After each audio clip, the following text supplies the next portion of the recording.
Europe আমেরিকার কিছু দেশে যখন তীব্র তুষারপাত, অস্ট্রেলিয়ায় ঠিক এর উল্টো চিত্র। চলতি সপ্তাহে তীব্র তাপপ্রবাহে পুড়ছে দেশটির দক্ষিণাঞ্চল।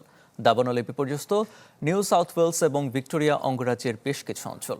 সিডনিতে তাপমাত্রার পারদ ছাড়িয়েছে 40 ডিগ্রি সেলসিয়াস, যাতে জনদুর্ভোগ, গৃহহীন এবং বয়স্কদের সুবিধায় বিভিন্ন স্থানে বসানো হয়েছে ভ্রাম্যমাণ কুলিং হাব।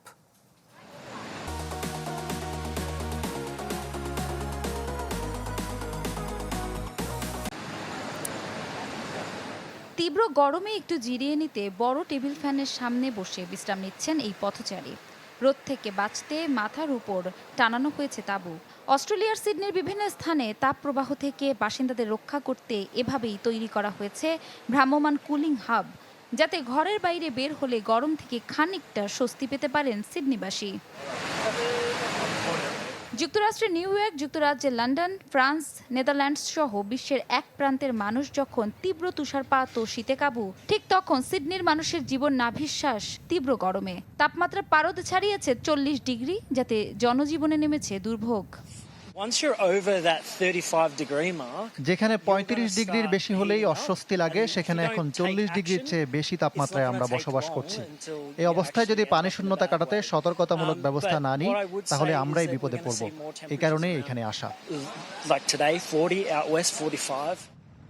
খুব প্রয়োজন ছাড়া ঘরের বাইরে বের হচ্ছেন না অনেকেই। কাজের সুবাদে যারা অফিস, ব্যবসা প্রতিষ্ঠান কিংবা স্কুল কলেজে যাচ্ছেন, তারাও পানি শূন্যতা কাটাতে থাকছেন সতর্ক।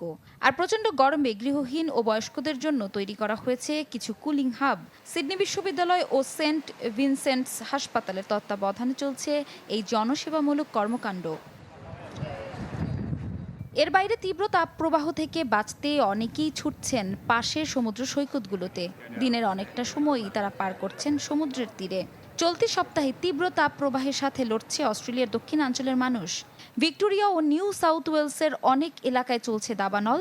ভিক্টোরিয়ায় দাবানলের আগুনে পুড়ে গেছে শতাধিক ঘরবাড়ি ও 3 লাখ হেক্টর জমি।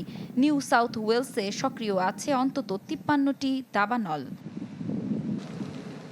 ইফশিতা জামান, চ্যানেল 24।